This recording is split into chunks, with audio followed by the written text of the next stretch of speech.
Hello दोस्तों, welcome to my channel Our origin.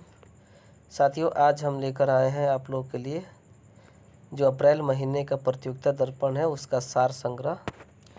क्योंकि ये बहुत ही ऑथेंटिक बुक माना जाता है और भारत में लगभग सभी राज्यों में कई भाषाओं में इस बुक अवेलेबल है और इसमें के क्वेश्चन भी काफ़ी महत्वपूर्ण माने जाते हैं एग्ज़ाम के लिए। तो चलिए आज हम शुरू करते हैं इसको और देखते हैं कि इसमें सब किस किस टॉपिक से सार संग्रह में क्वेश्चन दिया गया है। पहला क्वेश्चन है, इनाम गांव ताम्र पाषाण युग की एक बड़ी बस्ती है, इसका संबंध किस संस्कृति से है? तो कायथा संस्कृति से इसका करेक्ट आंसर हो जाएगा। आइए अगले क्वेश्चन की ओर देखें। दूसरा क्वेश्चन क्या कह रहा है, हड़प्पा काल की एक कांसे का रथ, ठीक है, जिसमें दो बैलों की जोड़ी जुती हुई है और इसे एक नग्न मानव आकृति चला रही है, ये कहाँ से मिला हुआ है? तो आपका ये दैमाबाद से, ठीक है। और इससे देखिए क्वेश्चन बन सकता है, पूछा जाता है कि हड़प्पा, जैसे कि इसमें कौन कौन से खुदाई हुए थे? तो हड़प्पा, मोहनजोदड़ो, चाहुंडलो, कुर्तीजी, लोथल, रोपड़, ठीक है। ये सब आप लोग पढ़ सकते हैं लुसेंट बुक से भी। उसके बाद आते हैं नेक्स्ट क्वेश्चन को देखते हैं, वैदिक काल में किस यज्ञ में 25 यूपों के प्रयोग का विधान था? तो ये पुरुष मेध यज्ञ में, पुरुष में, ठीक है। उसके बाद नेक्स्ट क्वेश्चन है, मध्यकालीन भारत में हुक्म ए बर्बर आवर्त था, ठीक है। तो हुक्म ए बर्बर आवर्त क्या था? तो उत्पादन लागत का एक सिद्धांत। उसके बाद अगला क्वेश्चन देखिए, सूफी शब्दावली में महबूबे सुभानी का तात्पर्य था ईश्वर का प्रेम, ठीक है। याद रखेंगे, महबूबे सुभानी ईश्वर का प्रेम। नेक्स्ट क्वेश्चन है, भारत के प्रथम मुस्लिम शासक, ठीक है, याद रखने वाली बात है, जिसने भूमि की वास्तविक आय पर राजस्व सुनिश्चित किया था, उनका नाम अलाउद्दीन खिलजी था। और अलाउद्दीन खिलजी के से आप लोग परिचित होंगे कि ये मध्यकालीन इतिहास का एक ऐसा शासक था जो अपने ज़माने में बहुत बड़ा कानून लगाया था और माप तौल से संबंधित तो खास करके, और जो कम तौलता था इसके राज्य में उसके शरीर से मांस उतना ही कटवा लेता था, ठीक है। और इसी का एक जो संघ था मलिक काफूर, वो इसके सारे अभियानों में बहुत ही महत्वपूर्ण भूमिका निभाया। आइए अगला क्वेश्चन देखते हैं क्या कह रहा है। नेक्स्ट क्वेश्चन है आपका, फिरदौसिया सिलसिला की स्थापना शेख बदरुद्दीन समरकंदी ने किस स्थान पर की थी? तो बिहार के राजगीर में, बहुत ही फेमस जगह, कभी मौका मिले तो आप लोग भी जाइएगा वहाँ पे सारे पहाड़ियों को घूमने के लिए, ठीक है, क्योंकि वहाँ पे सभी धर्मों से संबंधित आपको मंदिर देखने को मिल जाएगा। उसके बाद नेक्स्ट क्वेश्चन क्या कह रहा है, राज तिलक का संस्कार संपादित कराने वाले किस पुरोहित ने विधिवत घोषणा की थी कि शिवाजी एक उच्च वर्गीय क्षत्रिय हैं, ठीक है। तो इसका आंसर हो जाएगा आपका गंगा भट्ट ने। उसके बाद नेक्स्ट क्वेश्चन है, राजा राम मोहन राय को राजा की उपाधि किसने दी? बहुत बड़े क्वेश्चन पूछा गया एग्जाम में, इस पर आप लोग स्टार लगा लेंगे। ये अकबर द्वितीय ने कहा था, ठीक है, अकबर द्वितीय। उसके बाद आते हैं अगले क्वेश्चन की ओर, बंगाल के किस नवाब ने अपनी राजधानी मुर्शिदाबाद से मुंगेर स्थानांतरित कर ली थी? तो ये मीर कासिम थे, उनका नाम था, याद रखेंगे इसको। उसके बाद आपका ये राष्ट्रीय स्वतंत्रता आंदोलन से संबंधित क्वेश्चन का संग्रह है और इसमें का जो क्वेश्चन नंबर 11 है, वो सांप्रदायिक पंचाट के बाद किस समझौते के तहत गांधी जी ने अपना आमरण अनशन तोड़ा था? तो पूना में, और ये पूना में पूना पैक्ट हुआ था। और ये पूना पैक्ट जानते होंगे कि दो लोगों के बीच का एक समझौता है, जिसमें आपका एक महात्मा गांधी थे और दूसरा जो थे वो उनका नाम बी आर अम्बेडकर जी, ठीक है, बी आर अम्बेडकर थे। और उसके बाद अगला क्वेश्चन कर रहा है, कांग्रेस के किस अधिवेशन में असहयोग प्रस्ताव पारित हुआ था? तो नागपुर अधिवेशन 1920 में, ठीक है। असहयोग आंदोलन, असहयोग का क्या मतलब होता है कि तुम हमारा सहयोग करो या ना करो, मैं तुम्हारा सहयोग बिल्कुल भी नहीं करूँगा। ये गांधी जी का बहुत ही अहम आंदोलन चल रहा था, लेकिन 5 अप्रैल 1922 की जो घटना थी, आप लोग को पता होगा, जो चौरी चौरा कांड के नाम से प्रसिद्ध है, उस घटना के बाद गांधी जी को अपना सहयोग आंदोलन वापस लेना पड़ा था। ठीक है, नहीं तो हमारा देश आज़ाद होने में उतना समय नहीं लगता, 1925-26 के आसपास में आज़ाद हो गया होता। आइए अगला क्वेश्चन देखें। भारतीय राष्ट्रीय कांग्रेस के प्रति ब्रिटिश सरकार का रुख कांग्रेस के किस अधिवेशन से सख्त होने लगा था? तो ये आपका बम्बई अधिवेशन 1887 था।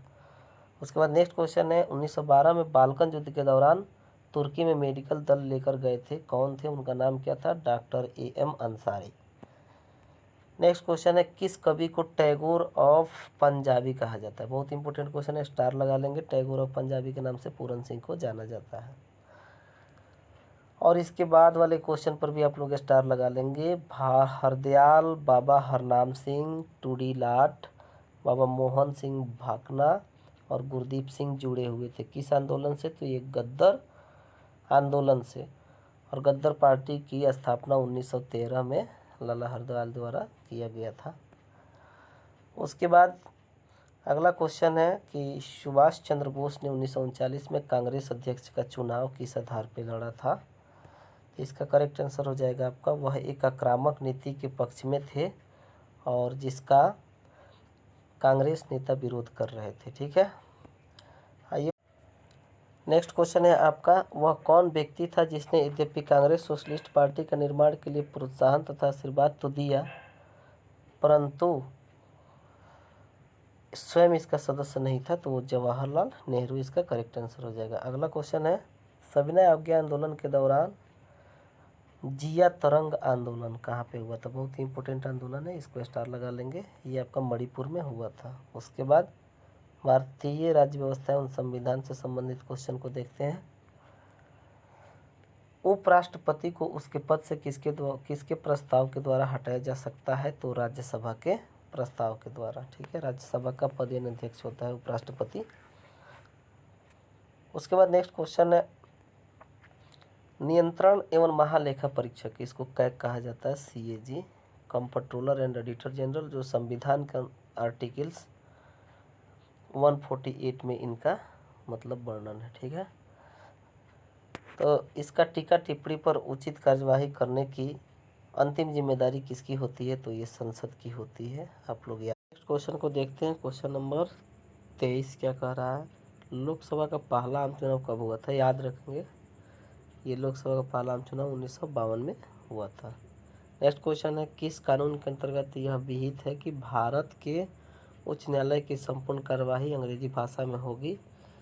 इसका तो करेक्ट आंसर होगा भारतीय संविधान के अनुच्छेद 34(8) के तहत। ठीक है, उसके बाद आते हैं अगले क्वेश्चन पे। उच्चतम न्यायालय ने किस वाद में CBI को, याद रखेंगे CBI का फुल फॉर्म होता है सेंट्रल ब्यूरो ऑफ इन्वेस्टिगेशन, और ये पिजड़ा बंद तोते की संज्ञा दी थी? इसका करेक्ट आंसर हो जाएगा कोयला आवंटन वाद में। ठीक है, उसके बाद आते हैं नेक्स्ट क्वेश्चन पे। भारतीय संविधान के अनुच्छेद 170 के अनुसार किसी राज्य का विधानसभा के सदस्यों की न्यूनतम और अधिकतम संख्या क्रमशः कितना हो सकती है? तो विधान सदस्यों का न्यूनतम और अधिकतम संख्या की बात हो रही है, तो विधानसभा में न्यूनतम 60 हो सकता है और अधिकतम आपका 50 हो सकता है। आइए नेक्स्ट क्वेश्चन की ओर चलते हैं। अगला क्वेश्चन है क्वेश्चन नंबर 27, भारतीय संविधान के किस अनुच्छेद के अंतर्गत विधान परिषद की स्थापना की समाप्ति की व्यवस्था है? अब विधान परिषद समाप्त भी किया जा सकता है, ये अनुच्छेद 169 जानते हैं कि भारत के सभी राज्यों में विधानसभा और विधान परिषद नहीं है। ठीक है, सिर्फ 7-8 राज्यों में ही यही दोनों परिषद है। उसके बाद में अगला क्वेश्चन है, भारतीय संविधान का कौन सा अनुच्छेद मुख्यमंत्री के दायित्वों को परिभाषित करता है? अनुच्छेद 169 चीफ मिनिस्टर के दायित्वों को परिभाषित करता है। नेक्स्ट है, राज्य की संचित निधि, मतलब ये होता है ना कि कोष होता है, तो राज्य सरकार की कोष से राज्य की संचित निधि का संचालन किया जाता है राज्य विधान मंडल द्वारा। ठीक है, उसके बाद नेक्स्ट क्वेश्चन है, उच्च न्यायालय के न्यायाधीशों के वेतन और भत्ते दिए जाते हैं तो अनुच्छेद 202 के अनुसार और 202(3) के अनुसार राज्य के संचित निधि से दिया जाता है, आप लोग याद रखेंगे। ठीक है, नेक्स्ट जो क्वेश्चन होगा वो आपका भारत एवं विश्व के भूगोल से होगा। नवीन जलोढ़ मिट्टी को अन्य किस नाम से जाना जाता है तो खादर मिट्टी के नाम से जाना जाता है, इसको याद रखें। नेक्स्ट क्वेश्चन है, दक्षिण भारत की नदियाँ प्रमुख रूप से कौन से अफवाह तंत्र रखती है तो दक्षिण भारत की नदियाँ वृक्षनुमा अफवाह तंत्र की, मतलब एक जगह तो जाती नहीं, कई जगहों पर घूमती है वृक्षनुमा टाइप से। उसके बाद में अगला क्वेश्चन है, भारत के उत्तरी मैदान में शीत ऋतु में वर्षा ऋतु होती है किससे तो पश्चिमी विक्षोभों से होता है। आइए नेक्स्ट क्वेश्चन की ओर चले। नामचिक नामकुफ कोयला क्षेत्र अवस्थित है कहाँ पे, अरुणाचल प्रदेश में। किस द्वीप को अग्निद्वीप के नाम से जाना जाता है तो आइसलैंड को एक अग्निद्वीप के भी नाम से जाना जाता है। उसके बाद नेक्स्ट क्वेश्चन है, कौन सी झील तंजानिया और युगांडा के बीच अंतर्राष्ट्रीय सीमा बनाती है, विक्टोरिया झील। ठीक है, नेक्स्ट क्वेश्चन है, ये भूगोल का क्वेश्चन है, 38वीं समानांतर रेखा किन दो देशों को विभाजित करती है तो इसका करेक्ट आंसर हो जाएगा आपका उत्तर कोरिया एवं दक्षिण कोरिया को विभाजित करती है। ठीक है, उसके बाद नेक्स्ट क्वेश्चन है, मैगीनाटा रेखा है, मैगीनाटा तो फ्रांस और जर्मनी के बीच की सीमा को मैगीनाटा बोला जाता है। अगला क्वेश्चन है, विश्व का बृहत्तम डेल्टा निर्मित होता है तो गंगा ब्रह्मपुत्र द्वारा। ठीक है, याद रखेंगे बृहत्तम डेल्टा गंगा ब्रह्मपुत्र। उसके बाद अगला क्वेश्चन है, विश्व की सबसे बड़ी ताजे पानी की झील का नाम क्या है तो लेक सुपीरियर है। आगे आते हैं और देखते हैं कि ये आपका पर्यावरण एवं जैव विविधता से संबंधित क्वेश्चन है। प्रतियोगिता दर्पण में क्वेश्चन बहुत ही सिलेक्टेड दिए जाते हैं। क्वेश्चन 41 कह रहा है कि बुंदाला जीव मंडल आरक्षित क्षेत्र कहाँ पे स्थित है, श्रीलंका में। ठीक है, एक जगह है बुंदाला, उसको याद रखेंगे। अगला क्वेश्चन कह रहा है कि वाहनों में उत्सर्जित कार्बन मोनोऑक्साइड और कार्बन डाइऑक्साइड में परिवर्तित करने वाली उत्प्रेरक परिवर्तन की एक सिरेमिक डिस्क स्तरित होती है और उसका नाम क्या है आपका पैलेडियम से। ठीक है, पैलेडियम। अगला क्वेश्चन है,